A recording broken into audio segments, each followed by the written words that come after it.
Salut à tous, bienvenue pour une nouvelle news presque hebdo, je la fais pas toutes les semaines parce que j'ai pas tout le temps de l'actualité.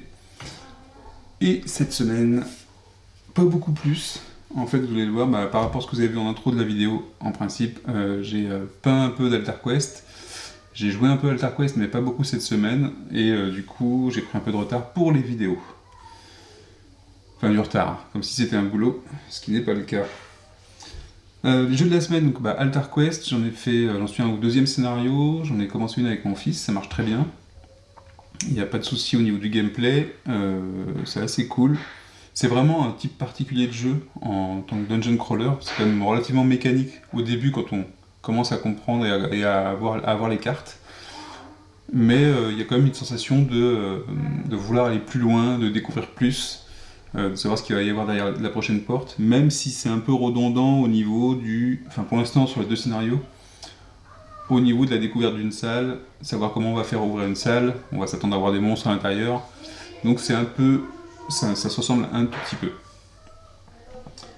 Réception de la semaine, j'ai eu une offre, alors c'était pas, quand je dis cette semaine, c'est aussi un peu la semaine d'avant, j'ai eu une offre, j'ai commandé le jeu Alien, je vous en avais parlé sur une vidéo, de Gale Force 9, et ils ont fait une proposition de supplément d'achat qui consistait à avoir un bundle où toutes les miniatures étaient préassemblées, parce que sinon il faut les assembler.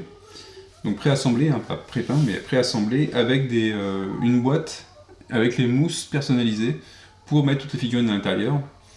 Et je me suis dit que pourquoi pas. Je me suis dit, c'était cher, hein, c'était 75 € je crois, en plus. Ce qui n'empêchera pas d'avoir les boîtes par ailleurs. Mais du coup, voilà, je l'ai pris en plus. Donc quand ça arrivera, je vous ferai la présentation. Normalement, ça devait partir le 5 décembre, mais j'ai pas eu de nouvelles. Donc, je sais pas si ça sent le pâté ou si la fin d'année est compliquée aussi. Donc voilà, donc Alien, c'est Another Day in the Corpse, je crois. Je vous présenterai le jeu quand il arrivera. J'ai reçu ceci. Chronicle of Time. Ah oui, d'ailleurs, celui-là il s'appelle Time, celui-là. C'est Chronicle of Crime et l'extension Chronicles of Time. Mais pas que ça, hein. Il y a aussi le 1900, le Cyberpunk et le 2400, enfin le futuriste plutôt. Le 1400. Et la boîte qui permet de mettre les 3 exemplaires du jeu. Donc la boîte se présente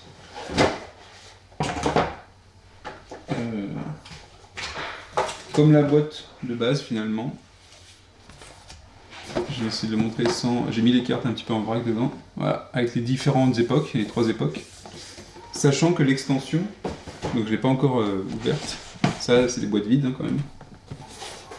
Mais l'extension se présente comme toutes les autres boîtes d'extension avec un paquet pour chaque époque. Donc ça nous fait un scénario, je crois, en plus pour chaque époque. Voilà, la boîte se présente comme ça, avec les différentes fiches, les différentes cartes, les fameux QR codes dont on a l'habitude avec le jeu. Moi, c'est un système de jeu que j'aime beaucoup, c'est des enquêtes, c'est super rapide à mettre en place. Je trouve assez dynamique le jeu. Le coup du QR code, j'aime beaucoup.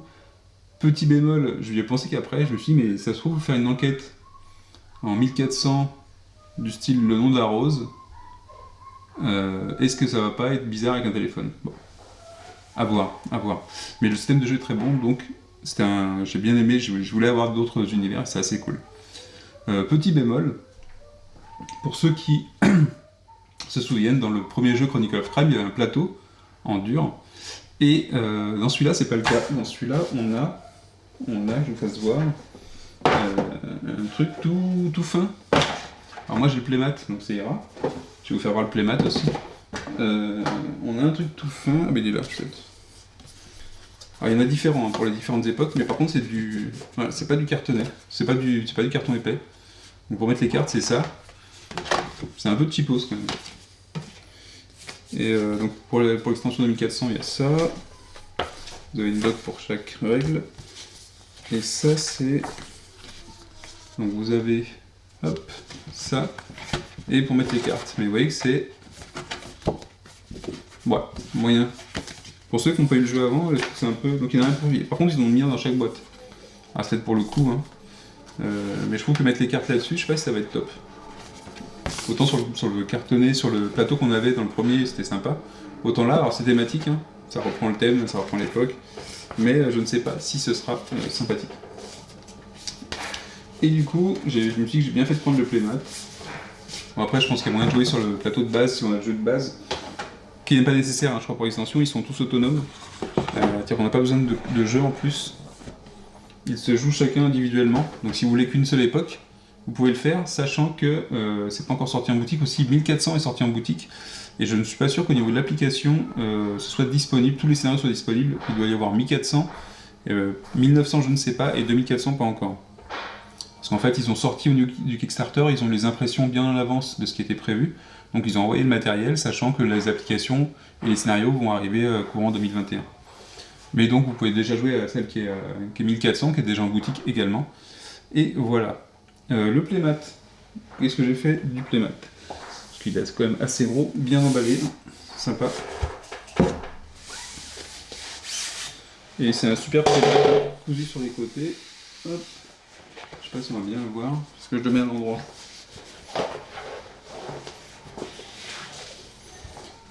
Hop là, ça c'est du playmat. Je pense qu'on le voit bien. Donc évidemment c'est que la partie droite sur laquelle on joue, parce que l'autre c'est vraiment de l'illustration, et ça vous fait un playmat plutôt sympa avec les différentes époques. Je vais mettre ça ici, on roulait après. Donc c'était Chronicle of Crime, le dernier KS de Lucky... C'est quoi, c'est Lucky Duck? Je vais écorcher leur nom évidemment. Ah mais ils l'ont pas mis sur leur boîte. Ah si, Lucky Duck Games.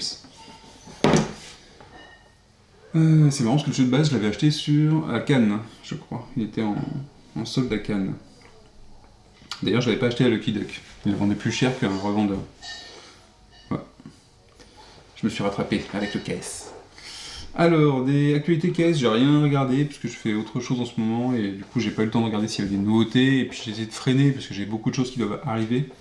Bartsong, je vous l'ai dit, je l'ai pas fait, il y a pas mal de choses que je n'ai pas fait, peut-être que je regretterai plus tard, mais il y a tellement de jeux, tellement de propositions que il y a tellement peu de place maintenant qu'il faut faire attention.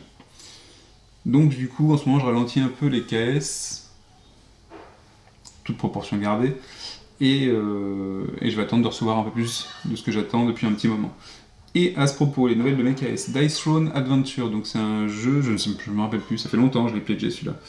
Jeu d'aventure, c'est à base de dés, Dice Throne, qui était compétitif, je crois, et qui se dote d'un mode coop et aventure, donc narratif.